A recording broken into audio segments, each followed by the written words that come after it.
As cases continue to surge in Windsor-Essex, some people are seeing wait times of several days to get a COVID-19 test. Plus, just an unimaginable cost to this. 2 students get into a fight at the University of Windsor, but only one student is punished. He says that anti-black racism is a factor in how he was treated. As we take a live look outside at Windsor tonight, it is 5 degrees right now. There's some wind coming in from the southwest. Collect Kennedy has our full forecast tonight. I'm Chris Ensing. Thanks for watching. Surging case numbers, longer wait times for tests. The health unit today saying that some are waiting up to 3 days to get a test. It comes on a day with 63 new cases in our region. Of those, 13 are close contacts of someone with a confirmed case. 3 were community acquired, and 2 are agriculture workers. 45 of those cases still under investigation. As of this morning, it brings the region's active case total to 415. That's 415 people with an active case of COVID-19. There's currently 19 outbreaks in Windsor-Essex. 3 of those are at schools. 22 people are in the hospital. 5 are in the intensive care unit. Windsor has been in the red control zone since Monday. Our medical officer of health, Dr. Wajid Ahmed, says no decisions have been made about moving into a lockdown. He says he'll have that conversation with the province once he's seen data for a full week in the red regulation zone. We moved into red zone on Monday. So technically today is Thursday, just 3 days into the red zone, and with very strong restrictions in place. And typically, and I've said this before, unless we have strong evidence that things are not improving, we like to take action very quickly. But not having a very set criteria at this time, I think we would like to see some results of the additional restrictions first before we go into the lockdown. And as we mentioned, it's taking longer than usual for people in Windsor-Essex to get a COVID-19 test, both in terms of getting an appointment and getting their results back. The CBC's Katerina Georgieva has been on this. She joins us now live from outside of one of the assessment centers. Kat, why have things slowed down? Well, Chris, it's a combination of issues. The first being that the hospital, where a lot of people come to go get their tests, it is dealing with an outbreak, which means that they're currently short-staffed, and that is slowing things down. And then on the other hand, you have the health unit right now struggling with its capacity to communicate with everybody that it needs to, which means that it's taking several days to get people their results. There is a little bit of a delay in people getting tested and then getting their results. As the coronavirus surges in Windsor-Essex, a key tool in the fight is lagging behind. Right now, it's taking up to 3 days to book an appointment at the Windsor Assessment Center. The health unit is getting results back within 24 to 48 hours, but staff are struggling to communicate results with individuals in a timely manner given the caseload, which means it can take some time before you find out if you're positive. So here's how things are looking if you need to schedule an appointment. First, you'll be directed to a page where you'll need to register. Once you've done that, then you'll have the option of scheduling an appointment. So when you get to that page, you can either select choose a date and select a preferred date, or you can click on soonest to find the earliest slot available. So I've done that, but as you can see, there are no slots available as of this moment for today, for Friday, or for Saturday. So I'm going to go back to choose a date and see what's available for Sunday. And at this moment in time, there is just one slot available. The outbreak at Elliot campus is playing a key role. 90 staff members that work in the affected unit are unable to work elsewhere, which is taking a toll. Earlier today, the hospital CEO said, "We are okay as of today. Our concern is if we're not prepared, this will expand for certain." He adds they're monitoring the situation pretty much hour by hour. We will make decisions for next week by end of Friday, but so far, weekend looks okay. Mouget added that to create additional capacity, postponing elective surgeries as per their pandemic plan is an option. The health unit says the strain is a concern. All this pressure that we are seeing, it is making us think and asking us to have that discussion with Ontario Health, with our hospital partners, to look for additional capacity if possible. Beyond additional capacity, some would like to see testing expanded as well. This woman works with a nonprofit and was recently in close contact with someone who had COVID. She was frustrated she had to wait for an appointment before getting tested, which is a province-wide rule. I think what should change is anyone that wants to get tested and is saying that they have a close contact should be tested. And, even waiting for me 24 hours was very stressful. Now, Katarina, Windsor Regional, not the only place where someone can get a test. What's it look like at the other locations where it's available? Well, Chris, it looks like the load is heavy across the board. 2 pharmacies that we spoke with says that they're seeing a spike. And most significantly, Erie Shores Healthcare in Leamington at their testing center, they're seeing a significant increase. Back in October, they were testing about 80 people a day, but compare that to this past week, it's about doubled. And staff there, they're taking steps to address this. So our teams have regrouped. This is a year of reinvention, and we reinvented our assessment center a few times now. And in response to the demand, we'll be increasing the capacity of this assessment center by about 20% immediately, with eyes to increase it further than that in the coming weeks as we see what happens with demand. And he says that right now, the wait time to get an appointment is about 2 days, but he hopes to see that decrease once they start that increased capacity, and that is expected to start tomorrow. He also says that if they do need to set up a separate assessment center outside of that one location, they're also willing to do that. But he says that the biggest problem of all continues to be not enough people to handle the ongoing demand. But he says that is a problem across the board. Everybody is stretched thin. Chris. Thanks for this, Katarina. The CBC's Katarina Georgieva live tonight. As the University of Windsor grapples with calls to do more to fight anti-Black racism on campus, we're hearing about the experience of a law student, Jordan Afolabi. The university is reviewing its discipline procedures after mishandling his complaint following a fight on campus. Afolabi was banned from campus while the university investigated. The other student, who the university now says was the aggressor, was free to continue attending classes. Afolabi says race is a factor. I think it had a lot more to do with it than I certainly wanted to believe. It starts here, February 2019. Jordan Afolabi was late for a class. He pushed open doors that knocked into another student. That student pushed Afolabi. Afolabi threw punches. Months later, the University of Windsor would tell both students that Afolabi acted in self-defense. But while both complained, only Afolabi was banned from campus, entirely for months. Its response to hearing that a Black person had assaulted a non-Black student was very heavy-handed, and even more so in comparison to the response when they later found out that it was the other way around, right? It took 227 days for the Office of Student Experience to issue a decision on Afolabi's complaint. In the end, they decided not to take action against the other student because he was no longer enrolled. An adjudicator says it took an unacceptable amount of time to issue a decision and that serious procedural errors were made that were prejudicial against Afolabi. Adjudicator Bruce Ellman recommended the university apologize to Afolabi. Ellman wrote that he did not have the expertise to decide if race played a factor and that it wasn't part of this complaint process. But after reviewing the campus bans placed on Afolabi, he wrote, "This deviation in response may be attributable to a sincere concern for someone who has been physically injured. Our empathy naturally flows to them, or it may be product of subconscious racial profiling and stereotyping."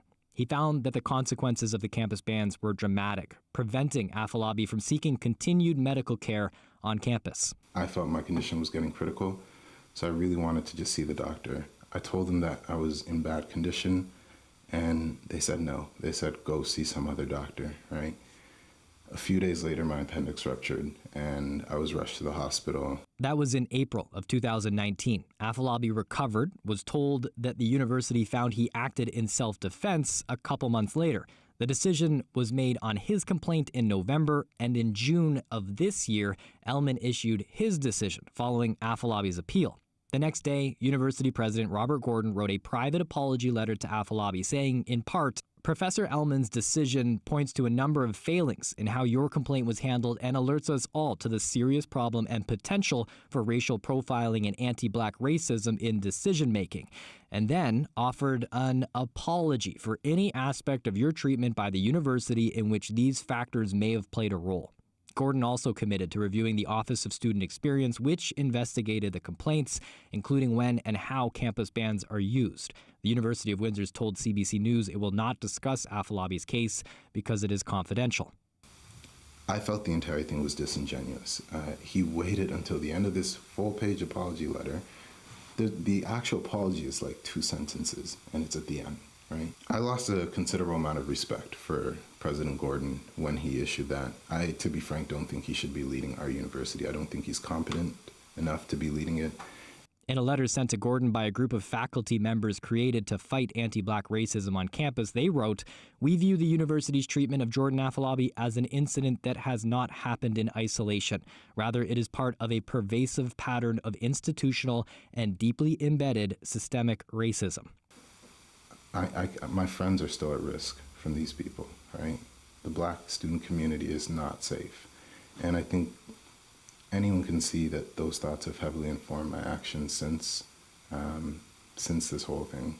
This week, the university asked Senior Administrator Ryan Flanagan with the Office of Student Experience to leave his role. They didn't tie it to a specific incident. A spokesperson said he was asked to leave, quote, "in order to support the university's efforts to rebuild trust and make the meaningful changes necessary to be safer, more inclusive, and more equitable."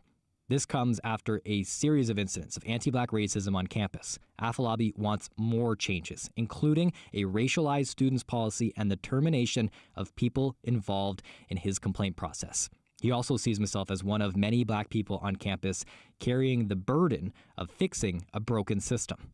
There's just an unimaginable cost to this. Now, today, the University of Windsor sent us a statement. A spokesperson says that at this time, a third-party investigation is happening related to this case. They won't say what's being investigated or why. They did not comment further on Afolabi's specific case. We also reached out to those named in the decision. We did hear back from Ryan Flanagan before he was asked to leave the university. He said at the time that he would not be commenting. Now, the statement sent to us today did say, quote, "It is clear that we need to move faster and do more to address the experiences of students, faculty, and staff from equity-deserving groups on this campus." They also listed some of the actions that they're taking now, which includes hiring 12 black faculty members by the 2023 hiring cycle and offering $130,000 for black students through grants. That's for faculty and staff. The goal is to support changes to what the university teaches and create opportunity for black students. They're also reviewing their equity, diversity, and inclusion practices, and something that Afolabi and others have called for. They say they'll be building race-based data collection structures so that they can assess if progress is being made. There's no timeline on those last 2 points. Senior officials with Health Canada say they should know within days when Pfizer will be able to ship its COVID-19 vaccine here. Final documents from the drug maker are due to arrive very soon. Officials also say approval of the vaccine could be just days away. In the meantime, the military is moving ahead with plans for distribution. On Monday, the 7th, we'll have a dry run in every province. And they will execute, and they'll ensure that without the vaccine, of course, they execute the process of handling and ensuring that people are comfortable with this very unique requirements of handling a ultra-low temperature vaccine. The Pfizer vaccine must be kept extremely cold during transportation and storage. Major General Danny Fortin is in charge of that distribution effort, dubbed Operation Vector. Now, he says the speed, scope, and scale of the plan makes it unique. Fortin expects to begin distribution in early January, but there is no firm date that's been set. Now, with the potential arrival of the vaccines, there's also practical considerations to work out. As we mentioned, the big question, how will the vaccines be distributed and stored safely, considering that some of them must be kept at really Arctic temperatures? Peter Duck has more on how Ontario companies are trying to rise to the challenge. When the news about promising vaccine trials came out last month, there was a lot of excitement. But there was also a big but. Pfizer said its vaccine had to be stored at minus 70 Celsius to be effective. Other vaccines also need specific cold temperatures. To get them from the manufacturer step by step to your arm, there needs to be something called a cold chain, and Ontario companies are mobilizing to help the cause if needed. A Guelph-based appliance company has just finished developing its version of the super cold freezers that can keep things as cold as minus 80. The technology is known technology. It is complex, but we're well suited for it. What you do is you have two compressors. One cools the coolant before it goes into the second compressor that super cools it. Auto parts companies are also raising their hands. Back in the spring, they stepped up to make ventilator parts and PPE when there were shortages. Now they're checking to see if they could get their hands on the raw materials needed to make metal canisters and styrofoam coolers to deliver the vaccines to local clinics across the country. We're assuming that we would, if they needed us, they need us in January. And so we're doing as much prep work as possible without incurring any obligation on behalf of the provinces. To that point, we've been through this before. We did it before. We know that what's likely going to happen is it's going to be very quiet until we need it right now. The local health unit is cagey about whether it has any freezers on hand or specific plans for administering shots. The ministry is taking the lead, and although we have had a couple dedicated meetings with the ministry and all the health units, most of the information is confidential at this time. And while the man leading the provincial task force is talking, he's had very little to say so far about the logistics and equipment needed. The storage of the vaccine, I think we'll be able to move the vaccines almost as quickly as we get them so that we don't waste any time between arriving from the producer to going into the arms, being thawed and prepared and going into the arms of those who are waiting to get it. Manufacturers are awaiting the call to get busy if their help is needed. Peter Duck, CBC News, Windsor. And you can find more of Peter Duck's story on our website. Just go to cbc.ca/Windsor. If you drive along the Detroit River, you might have noticed a bit of a traffic jam. These ships here lined up waiting for an open channel to travel further. All of this because of what you're looking at right now. This cargo vessel called the Harvest Spirit ran aground early yesterday morning near Boblo Island in Amherstburg. Canadian Coast Guard vessel was called in to assist. You can see that vessel there trying to push it along. Now we're hearing that this afternoon they plan to refloat and tow the vessel as soon as possible. Another ship is also stuck. It was trying to avoid the Harvest Spirit, but then ran aground itself. It's now safely anchored and crew are checking for damage. No reports of any pollution or either ship taking on water. Take a live look outside at the beautiful Detroit River without any of the ships on it right now, and the Ambassador Bridge as well. Colette Kennedy is going to join us with a look at the full forecast, but before we get there, we've been showing you the lights around Windsor for the past few days. Tamina Aziz snapping these pictures while she's been out and about in the city. The Bright Lights Festival, pandemic version, it's going to be spread across Windsor this year to keep it COVID-19 safe. It runs until January 10th.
Joining us now for a live look at the weather is Colette Kennedy. The wind coming in today, you could start to feel that wind chill factor for sure. Yeah, those winds have been a little bit breezy, and we're going to find them kind of hanging in till tomorrow, till the afternoon. In the afternoon, those winds are going to ease up quite a bit, but still a little gusty in the meantime. Average high this time of year, 4.2. We had sunshine a little longer through the day before those clouds are kind of coming through, and so today's high, not doing too badly, right? Our low temperature, you can see that there too, reflected. And this is what we're looking at with the current readings around the area. So, you know, we're looking at relatively milder air for the overnight. I mean, in terms of trying to keep it above freezing in most cases. There's a system to the north of us that's going to be pushing across and picking up some moisture off Lake Huron and Georgian Bay as it's coming through, but it primarily stays north of Windsor. Now, Sarnia, you're going to see, you're going to get tagged by this with a little bit of light wet snow. London will have an impact too, but back towards Chatham-Kent, I think we're going to be right on the cusp there, and it's more so an event of some cloud cover coming in for Windsor and for Leamington region. So there's a broader perspective of what's happening. This energy is eventually going to transfer to a system that's going to pack more of a punch that's coming up the eastern seaboard, but that one is going to stay well to the south and east of us. So that's nice. It helps out a little bit with our weekend forecast, and I'll explain in just a moment here. So as this comes through, it's wet snow because the temperatures are on the mild side. A lot of it's going to melt on contact, and again, you just see the cloud cover coming off of this having an impact, but by tomorrow afternoon, we should be able to see some of that cloud cover breaking up. So again, from about Leamington over, actually Chatham-Kent, that borderline, like I said, I'm putting a little more sun later in the day tomorrow, and also those winds backing off, as I had mentioned. Now, I want to show you, though, what happens as our winds shift to the north as we go into the weekend. Yeah, right here, we may get just a little bit of lake effect flurry activity. So it's one of those situations, because it's lake effect, probably be seeing the sun, and then for a moment the skies get kind of dark and you get some flurries coming through, and then it changes up once again. So there is that chance we'll have a few flurries into Saturday and a little extra cloud cover because of the flow and direction of the winds coming through. With this system, we're not worrying about anything for southwestern Ontario here. It's as you go further towards the northeast where we might see a few areas picking up. Nothing like the last snow event, but picking up a bit of accumulation, but much of that kind of mixing and washing off. Overnight temperatures, this is what I mean. We're going to be at freezing, a little below for London, and then tomorrow not as mild as today, but still looking at temperatures close to our average high for this time of year. And these winds, this is more so towards the lunch hour, and then it kind of changes and eases as we get past the lunch hour. So look into Saturday. There you go with a little bit of flurry activity that I put in here.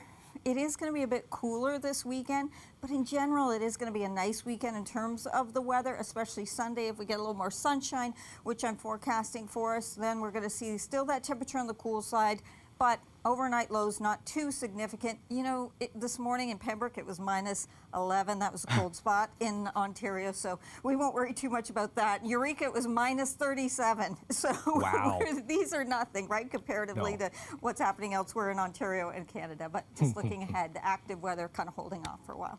No, it's perfect for those outdoor walks so we can still, you know, kind of manage during all of this. Thanks again for this, Colette. You're welcome.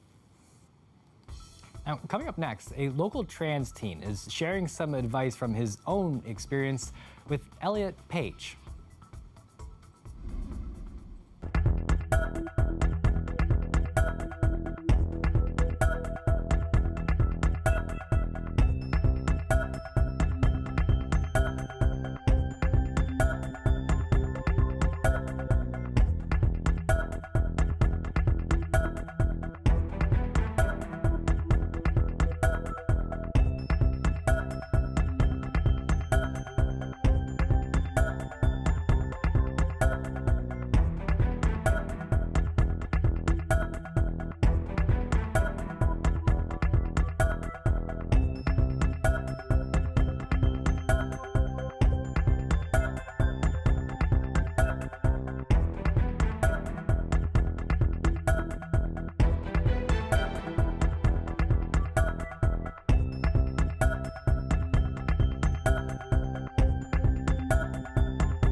Messages of support have been pouring in for a well-known Canadian actor sharing he's transgender.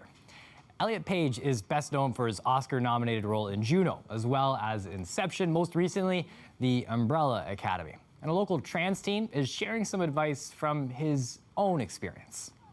Don't read the comments on your articles, because I've made that mistake before. And don't focus on other people's opinions, because they're not you and they're not transitioning, and it's honestly really none of their business. And don't feel bad correcting people, because it's important to you. And you know, I think it's always a good idea to be understanding of other people not understanding, because it is a newer thing in our world. But I also think it's important that we don't let people get off on, oh, whatever, you know, doesn't matter, because it does matter. But you know, we need to be respectful of other people's, and they need to respect us. So, you know, treat people how you want to be treated. Some great perspective there. That's it for CBC Windsor News. Don't forget, for news anytime, you can go on our website, cbc.ca/Windsor. We're on social media too. You can check us out on Facebook and Twitter. We stream the show live there every single night. We're on Instagram as well. The Rick Mercer Report is up next. Thanks for watching. Have a great night.